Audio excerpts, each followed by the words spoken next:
O vento que varria o norte de Portugal não era vento comum. Era o suspiro de algo imenso e faminto preso debaixo da terra, um sopro que esquecera a piedade séculos atrás.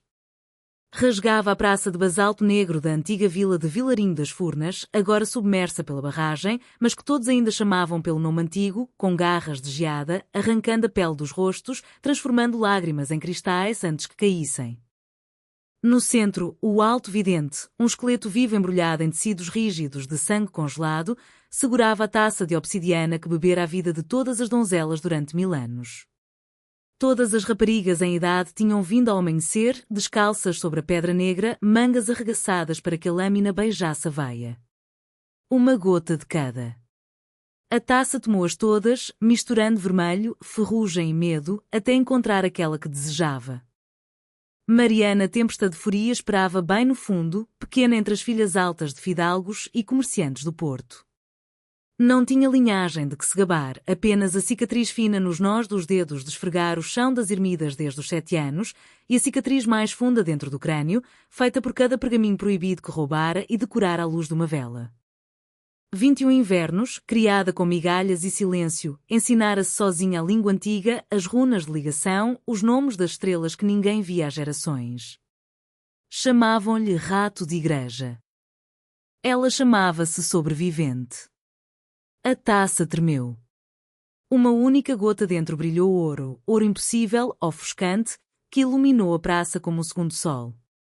A taça rachou do bordo à base com um som de coração do mundo a partir-se. Sangue e ouro derramaram-se sobre a pedra e fumegaram. O capuz do vidente caiu. Os olhos eram brancos leite, cegos de terror e de algo que talvez fosse reverência. Mariana Tempesta de Foria, disse ele, e o nome sob a profecia e a veneno. O gelo escolheu a sua noiva. Ela riu, um som cru, cortante, que ricocheteou nas torres da velha Sé e fez a multidão recuar como se ela tivesse mostrado presas. Escolhida. Como se o Deus escolhesse por beleza ou devoção. Como se o Deus escolhesse de todo. Naquela noite levaram-na sob um céu que sangrava fogo verde. Guardas do santuário arrastaram-na até à câmara de purificação onde o próprio ar era lamina. Raparam-lhe a cabeça com navalhas de obsidiana até o couro cabeludo sangrar em linhas perfeitas. Tinta de sangue de foca e cinza foram pintadas na pele nua, runas de prisão, runas de silêncio, runas que supostamente a tornariam dócil. Os símbolos queimavam como ferro em brasa. Pela espinha abaixo, sobre a curva dos seios, na cavidade da garganta onde o pulso batia teimoso e furioso. Vestiram-na com o vestido de noiva, pele de raposa branca tão fina que parecia líquida, cortado para deixar a descoberta a garganta, os ombros e toda a extensão das costas. Para que o Deus veja a tua vida congelar, sussurraram, como se fosse uma bondade. Depois o trenó de ossos, talhado das vértebras de baleias e de noivas anteriores, levou-a para norte. Passou pela última aldeia de pescadores onde crianças atiravam pedras ao cortejo por sorte. Passou pelas fitas de oração que se rasgavam no vendaval. Passou pela floresta dos crânios, onde as cabeças das noivas que tinham gritado demais estavam empaladas em varas de azereiro, olhos substituídos por lascas de gelo azul que fitavam eternamente o norte. Às portas do inverno eterno, 2 monólitos de gelo azul mais antigos que a língua cortaram-lhe as amarras. 100 correntes. 100 guardas. Apenas a promessa gravada no arco em letras que sangravam frio líquido. Se o Deus aceitar a noiva, a primavera volta por uma geração. Se a rejeitar, o glaciar avança e engole 10.000 almas. Mariana olhou para trás uma vez. Os sacerdotes já fugiam, ansiosos por partir antes que as portas se fechassem. Ela ergueu a mão nua num gesto mais antigo que cortesia e bem mais grosseiro. Depois atravessou. As portas fecharam-se com um som de céu rasgado ao meio. Lá dentro não era escuridão, mas uma catedral forjada de gelo vivo. Pilares erguiam-se mais altos que qualquer sobreiro, percorridos por veias de prata que pulsavam lentas e frias. Candelabros de gritos congelados pendiam do teto, noivas apanhadas a meio grito, bocas abertas de forma impossível, olhos preservados em terror perfeito, belos como só a morte consegue ser. O chão era um espelho tão perfeito que ela caminhava sobre 1000 reflexos de si mesma, pequena, rapada, pintada com runas de sangue, embrulhada em pele que cheirava a matadouro e a luto antigo.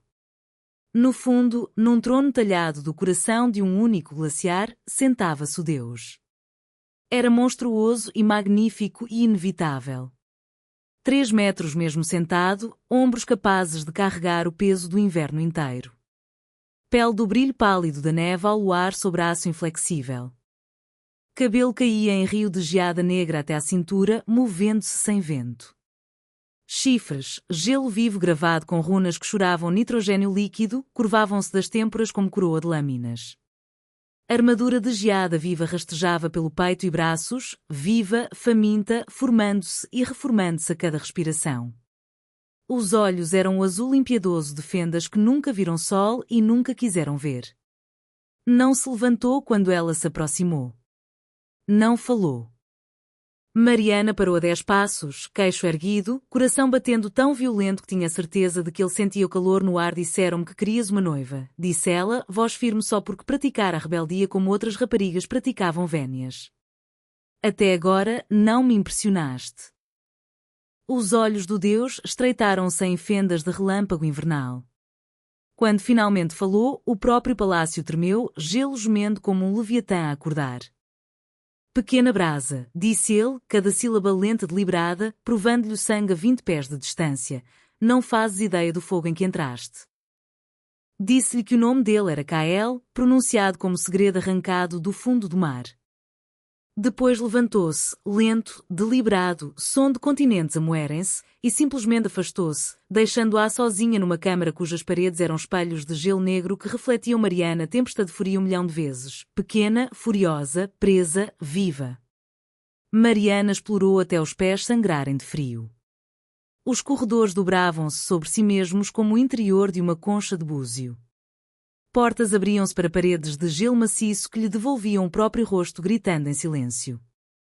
Tentou todas as contrarrunas que conhecia, sussurrando-as até a garganta ficar em carne viva. O palácio bebia as palavras e nada devolvia. Encontrou uma biblioteca onde os livros eram encadernados em pele de baleia e escritos com sangue congelado.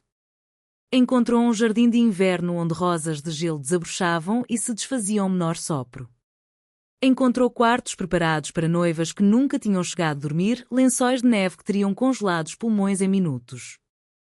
Por fim, o cansaço derrubou-a numa cama que deveria ter sido a morte.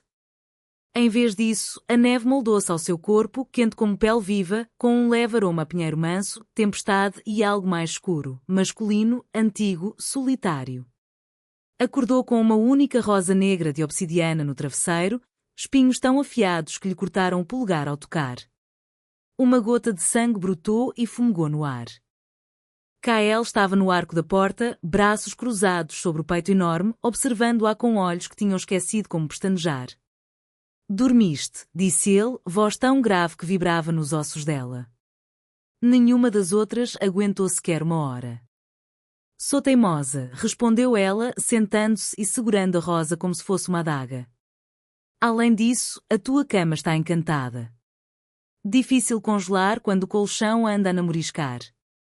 Por um instante, algo passou pelo rosto dele, quase um sorriso, desaparecido antes de aquecer o ar. Tudo aqui está encantado, pequena brasa. Inclusive tu, agora. Estendeu uma mão do tamanho de um escudo. Uma pulseira de gelo fechou-se no pulso esquerdo dela, delicada como renda de geada, mas fria o suficiente para queimar até ao osso. Runas brilhavam por baixo da superfície como estrelas afogadas. Seguro, disse ele. Para não andares onde não deves. Ela testou. A pulseira apertou, cravando-se fundo, enviando dor de queimadura de gelo pelo braço acima. E onde é que eu não devo andar, marido? Os olhos dele faiscaram com algo letal e antigo. Não me chames isso. Então como hei de chamar a criatura que me roubou como tributo? A temperatura caiu tão brutalmente que o hálito dela cristalizou no ar e caiu como vidro. Geada explodiu pelos espelhos em espirais frenéticas que pareciam gritos. Por um segundo interminável, ela pensou que ele a mataria ali mesmo, que estenderia a mão e esmagaria o coração dela em gelo dentro do peito. Em vez disso, virou-se e saiu, passos completamente silenciosos no chão gelado. Naquela noite descobriu a primeira verdade: a pulseira aquecia quando ele estava perto, gelava quando ele se afastava. Traía-a sem piedade. O próprio coração dela acelerava quando o metal aquecia, como se o corpo já tivesse decidido algo que a mente gritava para rejeitar. Odiava-o por isso. Odiava-se mais ainda. Na escuridão sem fim, traçou as runas da pulseira com dedos dormentes, sussurrando todos os contrafeitiços que roubara das margens proibidas. Nada funcionava. O gelo apenas apertava mais, possessivo, quase carinhoso. Em algum lugar profundo no palácio, sentiu parar, sentiu escutar a rebelião sussurrada dela como quem escuta uma oração que não merece, e a pulseira queimava como ferro em brasa contra o pulso. Encostou a testa ao espelho frio e murmurou: "Não vou quebrar." O reflexo devolveu: "Trocista, já estás." O tempo dissolveu-se numa única noite sem fim. Não havia aurora nem crepúsculo, apenas o pulso lento do palácio e a pulseira que se tornara o seu segundo coração, batendo ao ritmo de algo imenso e ferido. Kael evitava-a como quem evita a própria sepultura, mas o palácio conspirava contra a solidão. Corredores encurtavam quando ela andava sozinha. Portas desapareciam e reapareciam no outro lado. Escadas mudavam de degraus até empurrarem, gentil mas inexoravelmente, para a mesma biblioteca enorme onde ele estava, lendo um livro encadernado em algo que parecia perturbadoramente pele humana, páginas translúcidas e com veias. Ela recusou-se a recuar. "Planeias usar-me para a próxima capa?" perguntou, apontando com a cabeça. Ele fechou o livro com um som de osso a partir-se misturado com trovão de inverno. "São os registros de todas as noivas que vieram antes de ti", disse ele baixo. "Todos os gritos. Todos os rogos. Todos os cadáveres. O peso deles é a única honestidade que me resta." Atirou-lhe. Ela apanhou por instinto. As páginas estavam quentes, o calor dela, que escorria pela pulseira para tudo o que tocava, até aos mortos. Abriu com dedos que tremiam apenas ligeiramente. Nomes. Datas. Desenhos de rostos congelados em agonia. Uma entrada era apenas uma linha, letra que parecia rasgada com garras. Pediu a morte na terceira noite. Dei-lhe. Outra tentou queimar o palácio. O palácio queimou-a a ela. Mariana ergueu os olhos, garganta apertada. "Guardaste troféus." "Guardei verdade", disse ele, e pela primeira vez a voz partiu-se como gelo fino sobre a água profunda. Congelaram porque não tinham mais nada para dar. O fogo delas apagou-se no momento em que compreenderam que eu sou. "O teu?" O olhar dele percorreu-a, clínico e ardente ao mesmo tempo. "O teu queima para dentro. Mais fundo. Mais quente." Foi por isso que as portas te escolheram, Mariana Tempesta de Furia. "E quando eu me queimar por completo", sussurrou ela, embora já soubesse. A expressão dele não mudou, mas algo antigo e ferido tremeluziu por trás do azul impiedoso, como um lobo que se lembra de ter sido cachorro. "Volto a pedra", disse ele. "O selo fecha-se de novo. O inverno dura para sempre. E o mundo esquece que alguma vez existiu primavera." Ela riu então, amarga, incrédula, o som ecoando estranhamente entre as estantes de noivas mortas. "Então sou uma fornalha." "Que romântico." "És uma arma", corrigiu ele, aproximando-se até ela ter de esticar o pescoço para manter o olhar. "Forjada pelos deuses que temeram que eu poderia tornar-me se voltasse a sentir calor. E eu sou a guerra que eles perderam."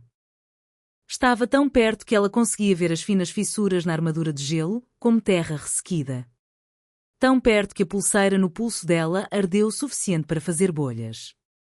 Naquela noite sonhou que fogo corria das veias dela para as dele, que gelo derretia em rios de luz de estrelas com sabor a sal e mágoa, que a boca dele na sua garganta provava o pulso dela como comunhão e absolvição. Acordou ofegante, encharcada em suor que fumegava no ar gelado, a pulseira ardendo tanto que marcou um círculo perfeito na pele. Do outro lado do palácio, sentiu acordar sobressaltado, um choque como relâmpago pelo fio invisível que agora os ligava. Levou o pulso queimado aos lábios e provou cobre, inverno e a primeira faísca traiçoeira de desejo.